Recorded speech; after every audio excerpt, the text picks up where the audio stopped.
রোহিঙ্গা আর যারা 5ই আগস্ট এবং 5ই আগস্টের পরে যারা জাতীয়তাবাদী আওয়ামী লীগ জাতীয়তাবাদী অন্য দল করেছেন আমাদের দলের লোক তারা কমিটিতে আসতে পারবেন না ইনশাআল্লাহ।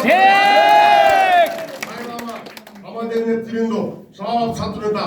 সব আমার বন্ধু এরা রাজপথের লোক এরা রুলাগাজীর থেকে আমরা প্রত্যেকটা লোক আমরা মাঠে ঘাটে প্রান্তরে ঢাকার রাজপথে খুলনার রাজপথে বাগানের রাজপথে ছিলাম এদের সাথে ছিলাম এরা আমার সাথী কিন্তু তাদেরকে অবগতি করতে জানাতে চাই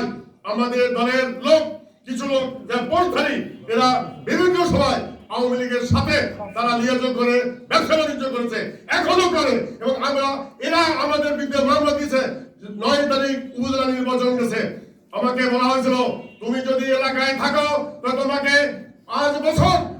তোমার কোর্টের বারান্দায় থাকতে হবে সেই লোক আমার এইখানে উপস্থিত হয়েছে কিছু বললাম না আমি আপনাদেরকে বলি এই আমরা সুন্দর একটা কমিটি করতে চাই আপনাদেরকে নিয়ে করব আমি থাকতে পারি আর না পারি আমি চাই এই নেতৃবৃন্দের কাছে এখানে আমি অনাবদ্ধ সঠিক এবং যারা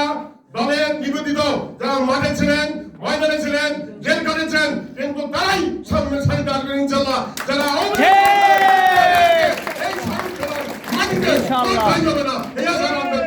আমার বক্তব্য শেষ করছি খোদা হাফেজ বাংলাদেশ জিন্দাবাদ আমাদের জাতীয় দল জিন্দাবাদ সবাইকে ধন্যবাদ এবার পর্যায়ে আপনাদের সঙ্গে বক্তব্য রাখবেন